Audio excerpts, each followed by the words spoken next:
Caroline. Indossava un cappello e abiti che Andreas non aveva mai visto prima, ma il volto era certamente il suo. Così, senza esitare, Andreas si lasciò andare tra le braccia di lei, che le aveva già spalancate per accoglierlo. «Che incontro!» disse Caroline. Ed era davvero la sua voce, proprio quella di Caroline. «Sei solo?» chiese lei. «Sì», rispose lui, «sono solo». «Vieni, parliamo un po'», disse lei. «Ma», esitò lui, «ho un appuntamento». «Con una donna?» domandò lei. «Sì», rispose Andreas con timore. «E con chi?» «Con la piccola Teresa», disse Andreas. «Lei non conta niente», replicò Caroline. Proprio in quel momento passò un taxi e Caroline lo fermò con un cenno del suo ombrello. Comunicò subito al tassista un indirizzo e prima che Andreas potesse rendersene conto si ritrovò seduto accanto a Caroline nell'auto, che già partiva rapidamente, anzi che sfrecciava, così gli sembrò, tra strade ora familiari ora sconosciute. Dio solo sapeva dove stessero andando. Giunsero in una zona appena fuori città e il paesaggio in cui si fermarono era verde chiaro, di quel verde pallido di inizio primavera. Si trattava di un giardino, dietro i cui radi alberi si trovava un discreto ristorante. Caroline scese per prima, con la decisione che Andreas ben ricordava, scavalcando le sue ginocchia. Pagò il taxi e Andreas la seguì. Entrarono e sedettero vicini su una panca rivestita di peluche verde, proprio come ai vecchi tempi, prima dei guai con la legge. Lei ordinò il pranzo come faceva sempre e lo guardò, ma Andreas non osò ricambiare lo sguardo. «Dove sei stato tutto questo tempo?» chiese lei. «Ovunque e da nessuna parte», rispose Andreas. «Ho ripreso a lavorare solo da 2 giorni. Per tutto il tempo, da quando non ci vediamo, ho bevuto e dormito sotto i ponti come quelli come me, mentre tu hai certamente vissuto meglio». «Con gli uomini», aggiunse dopo una breve pausa. «E tu?» ribatté lei.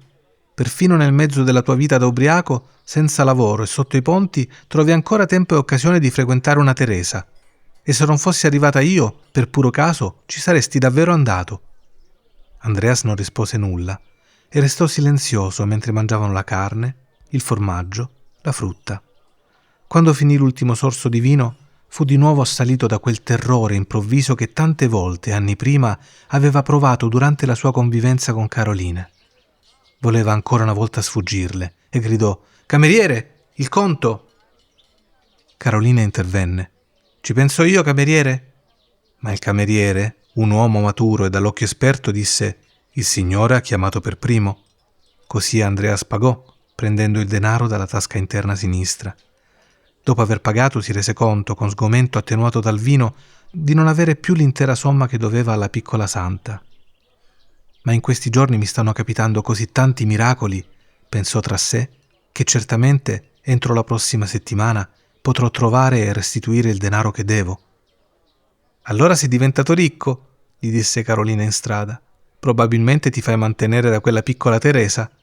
Andreas non rispose e lei ne fu certa. Caroline volle andare al cinema e lui l'accompagnò.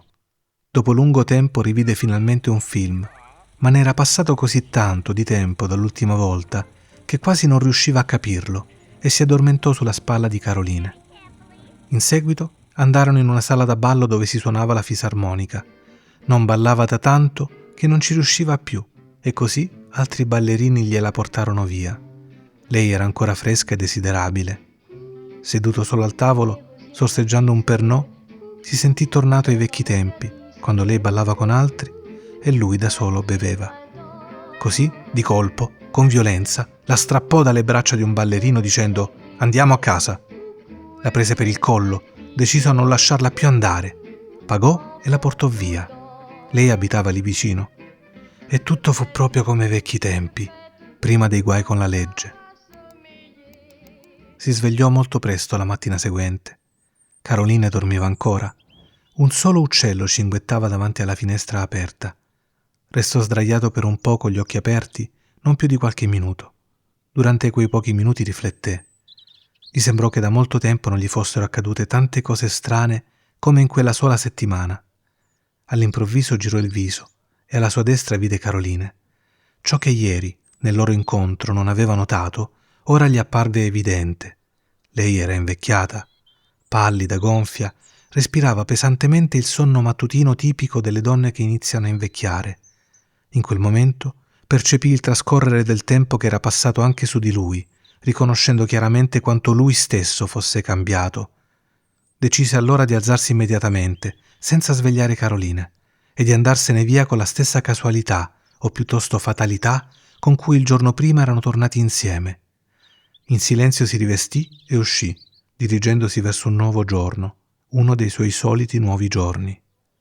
O per meglio dire, uno dei suoi giorni insoliti, perché infilando la mano nella tasca interna sinistra della giacca, dove ultimamente aveva preso l'abitudine di custodire il denaro guadagnato o ricevuto, notò che gli restavano soltanto una banconota da 50 franchi e qualche moneta.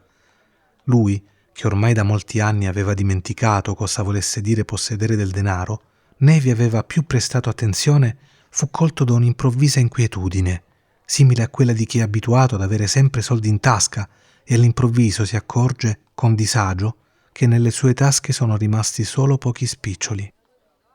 Di colpo, nella grigia e deserta strada mattutina, gli sembrò che lui, che per tanti mesi aveva vissuto senza denaro, fosse diventato improvvisamente povero solo perché non sentiva più nelle tasche quel gruzzolo di banconote cui si era abituato in pochi giorni.